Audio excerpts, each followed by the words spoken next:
falo com o Miguel. Coração com coração. Assim que... Tá, fique à vontade. A água tá ali, se você quiser suco, outra. Olá, tudo bem?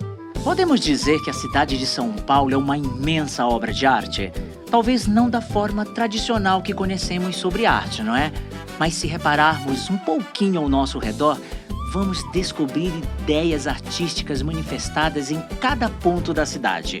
Uma escultura abstrata, uma pintura na fachada de um prédio ou dezenas de Silvio Santos. Mas como nascem essas obras? A cidade interfere nessa criação?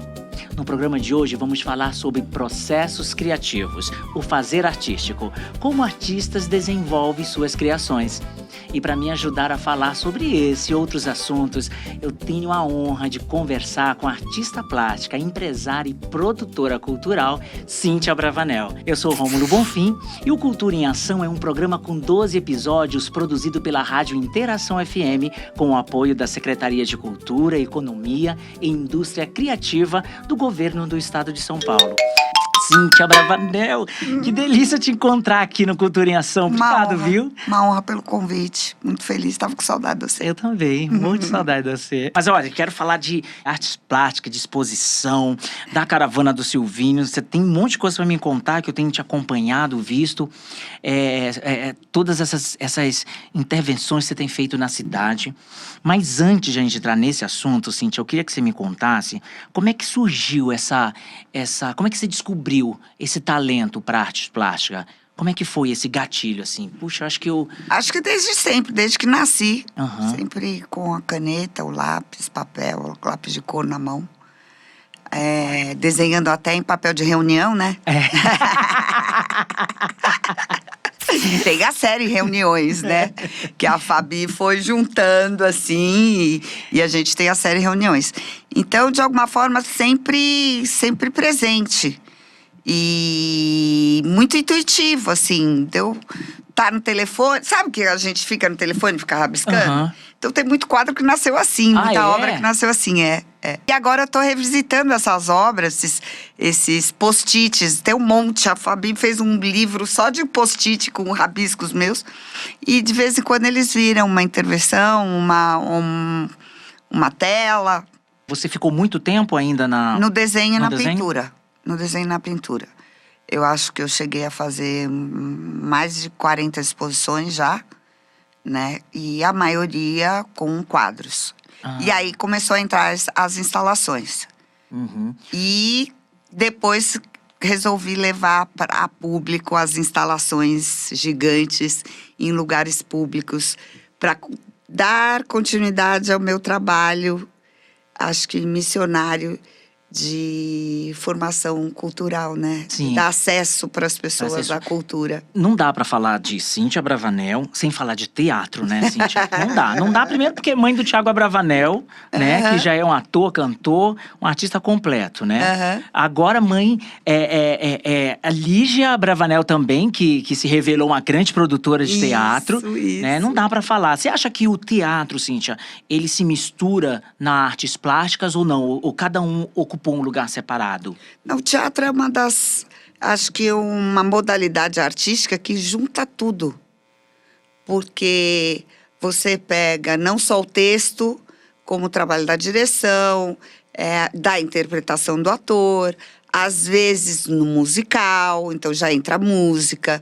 Aí você tem trabalho de iluminação, cenografia, tudo arte, né?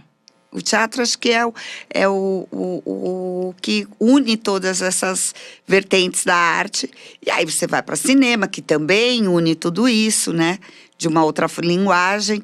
Mas acho que o teatro é o começo de tudo, sim. A gente pensando assim, ó, com tantos espetáculos memoráveis, Cíntia, que você produziu aí ao longo desse tempo no teatro. O que marcou? O que se traz aí? Que aproveita agora? Olha, primeiro, conhecer as pessoas, por exemplo, conhecer um Serrone, que eu aprendi tudo e o Siso, com a parte de iluminação, né? querido, né? O Siso. E aí, Os primeiros trabalhos foram com o Serrone na parte toda de cenografia. Tem umas fotos. Ai, Gato Malhado. Gato Malhado, né? E aí tinha telume com figurino. Eu amava quando vinham trazer a proposta de cenário e vinha uma maquete, né? Então vinha. Os olhos brilhavam. Nossa, eu adoro. E agora eu faço maquetes das obras de instalações. Eu sempre tenho uma maquetezinha em casa. Porque a maquete ajuda a gente a resolver as situações de iluminação, de N questões, né? Então a maquete é bem útil. Bom, você tem esses trabalhos. O que é mais difícil? Os teus espetáculos sempre foram grandiosos, né? Não só em qualidade artística, mas grandiosos em estrutura. De produção. Exatamente. Como é que é? É mais difícil transportar teatro ou exposição, obras de arte, como você faz? Porque você faz coisa de 4,5 metros. Não, eu tenho minhas instalações, assim, artes plásticas, revisitar esse tipo de arte depois que fechou o teatro, é uma libertação, porque aí eu tenho total domínio do que eu vou fazer. O teatro é um trabalho em grupo. Então, eu era a maestrina, né, do processo. Mas aí você tem o diretor, você tem todos os instrumentos, você tem o ator, você tem a luz, você tem o cenário, você tem o figurino, aí junta tudo isso e tal, e para montagem de um espetáculo. Já artes plásticas, não. Eu estou livre, trabalho a hora que eu quero, faço o que eu quero, não gostei, desmancho. Cansei de fazer isso, paro, depois vou revisitar depois de um tempo. Então, artes plásticas me trouxe uma liberdade maior, tanto na execução como na criação. Eu acabei criando uma linha de instalações, então hoje o meu trabalho sempre tem que acho que tem muito a ver com a personalidade da sua amiga aqui que vos fala, que é o ferro, né? A questão que é duro, de fazer a parte da estrutura de uma instalação no ferro. O acrílico, que é um material que eu descobri que eu fiquei apaixonada. Então, hoje eu tenho possibilidades de trabalhar com esse acrílico no transparente, no leitoso, que daí tem todas as cores. E agora eu descobri o espelhado.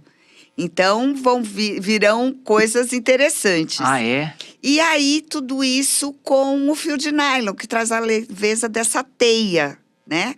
Porque cada instalação, para você colocar as peças, você acaba fazendo uma teia com fio de nylon e os acrílicos inseridos ali no meio, dentro dessa estrutura de força do Que são mais ou menos essas partes que mostra aqui na foto. E aí, eu acho que virou uma característica minha também, trabalhar cubos. Então, o cubo, para mim, é uma estrutura que tem muito a ver com o primeiro trabalho que eu fiz lá na conclusão de curso. E aí tem uma obra que chama Sou Eu. E essa obra diz um pouquinho dessa minha história, do que eu vejo do processo criativo, né? E o cubo, eu vejo assim, o que é um cubo? Você olha para o cubo, você vê 3 lados dele só. Né? Você vê o da frente, você estica assim, vê um lado e vê o de cima.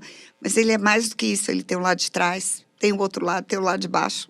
Então, eu vou abrindo a estrutura desse cubo e isso, para mim, o primeiro cubo é o que a pessoa acha que eu sou. Então, me julga. Quando eu abro o segundo e que eu mostro que eu tenho outras faces, eu começo a mostrar, quebrar a visão da pessoa e mostrar um pouco mais de mim. Aí, nesse terceiro cubo, eu tenho coisas dentro, que são minhas emoções, meus sentimentos e tudo. E aí, no quarto cubo, ele explode e cai tudo num cubo vazio, que eu vou fazer o ciclo, né? E é o que a gente emana da gente para as pessoas. Então, esse sou eu, somos todos nós. E aí, deu origem a essa árvore de Natal, que chama Presentes. E é uma árvore de cubos encaixados, com os meus acrílicos coloridos dentro, algumas caixas de presentes. Tem mais de 4 metros de altura, ela é muito grande. Isso é uma característica tua. Quem te conhece ou quem já acompanhou o teu trabalho mesmo com o teatro entende e percebe que você sempre teve esse acesso mesmo à arte. Ou nos projetos escolas, né? Que você produziu há anos lá no Teatro Imprensa. E hoje, com as exposições, nesses lugares de passagem de muita gente, né? Milhares de pessoas. Muita gente. Isso. Como é que é para você, então, sendo essa artista que democratiza a arte, hoje democratizando a arte plástica, o que a gente pode fazer para a arte plástica deixar de ter esse ar elitizado e se tornar mesmo mais entendível para as pessoas? Eu vejo assim, tudo bem, existe uma vertente que elitizou a arte, né? Tem muitos artistas que vivem disso, né? Mas, e ao mesmo tempo que elitizou de um lado, levou para um lado banal para o outro, que não é banal. Sim. Né? Por exemplo, você faz artesanato. Não, eu faço arte. O artesão é um artista. E aí a gente banaliza fazendo uma coisa menor. É artesanato. Não, é uma arte. Eu acho que faz parte meio do meu DNA, essa coisa de democratizar a arte, de simplificar as coisas. E eu acho que o fato de eu ser quem eu sou, com esse sobrenome, com essa história, e teu pai sempre, essa vida pública, esse artista popular que sempre colocou... Então eu chamo atenção. Então, por exemplo, eu ficava muito ali, quando eu expunha em shopping, e aí teve uma vez que eu fiquei com a exposição perto de uma escada rolante. E as pessoas subiam e desciam ali para ir para a praça de alimentação. E aí olhavam, e eu só sacando de longe. Nossa, a filha do Silvio Santos? Vou lá ver. Então isso atraía a curiosidade das pessoas para falar, o que ela faz? Né? Então também é uma forma, talvez inteligente, nada pretensiosa, mas de usar essa vida pública para abrir esse olhar para o maior número de pessoas. Então, mais uma vez, estou me colocando à disposição de democratizar a arte. Como é que é esse teu processo criativo mesmo para transmitir essa arte? Eu acho muito intuitivo. É aquilo que eu falei. Às vezes eu estou na série reuniões lá, rabiscando e tal. Mas como eu hoje uso esse cubo como uma forma de expressão minha, então ele pode estar explodindo, ele pode estar derretendo, ele pode estar transbordando cores. Então ele sempre vai vir com essa mensagem de como eu coloco esse monte de cor que tem dentro de mim para fora através dos cubos. Estamos chegando aqui no final do nosso programa, antes, né? Eu queria saber, as tuas obras, elas são... você vende as suas obras? Existe ou o quadro ou as instalações? É feito esse negócio? Os quadros estão à venda, as instalações são instalações. Mas eu aceito obra por encomenda, viu, gente? Pode encomendar que a gente faz. Mas eu quero te dar um presente. Mas que me dá um presente? Deixa eu ver isso. É que eu tinha que ter tirado o plástico. Não! A gente lançou o livrinho da Caravana do Silvinho, que está em acesso a vários lugares na cidade, em banca de jornal. É um livro de pintar. Sabe aquele tipo Bob Goose que você fica pintando? Sim. Então, a gente criou a Caravana do Silvinho. Aqui, a minha é essa, né? Só para mostrar aqui. A gente criou a Caravana do Silvinho e ele passa pelas capitais. Então, ele passa por todo o Brasil. Ele está sempre num palco. Então, você tem os refletores, tem a câmera. E aí, o cenário é a cidade onde ele está passeando. Então, você vai para o Rio, tem o Cristo Redentor, tem o Corcovado. E aí, os pontos turísticos de cada lugar. Não, olha só os Gente, olha que legal. Vou mostrar aqui, né? Olha só. Olha que legal. Gente, Cíntia, mas quase... Isso aqui é quase a ilustração mesmo de toda essa temporada que ele tá. É isso? Foi essa ideia? Não é o boneco original dentro de um cenário. E aí, você vai pintar do jeito que você quiser. Desde até colorir esse Silvinho de várias formas diferentes. Mas é essa excursão dele pelo Brasil. né? que ele é tá a aí. caravana do Peru que fala, agora é a caravana do Silvinho. Ai, Cíntia, obrigado, viu, amiga? Muito Imagina. obrigado. Vou Divirta-se. adorar, viu? Vou me divertir, achei lindo. E estreou coisa, passa pra gente. Tudo passa que eu pra tiver, gente. vou te passando e você vai anunciando pra gente, por Eu favor. conto, você sabe, você sabe. Ai, Obrigado, você- dá a mão aqui, meu Meu amor. coraçãozinho. Nossa, meu Ai, é amor. longe isso aqui, é muito longe, gente. Tinha que ser mais pertinho. Vocês viram, né? Não dá pra falar com a Cíntia Bravanel sem falar de teatro, sem falar de artes plásticas, de cidade. Olha, é um papo que daria aqui, ó, mais de 3 horas aí a segurar a Cíntia aqui com a gente. Bom, mas eu fico por aqui, tá? No programa de hoje eu conversei com a artista plástica, empresária e produtora cultural Cíntia Bravanel. No próximo episódio do programa nós vamos falar sobre produção independente, da ideia à realização, estratégias para viabilizar projetos culturais. Essas e outras entrevistas é só acompanhar as redes da Rádio Interação FM, tanto no Instagram quanto no Facebook. Muito obrigado pela sua audiência e até a próxima!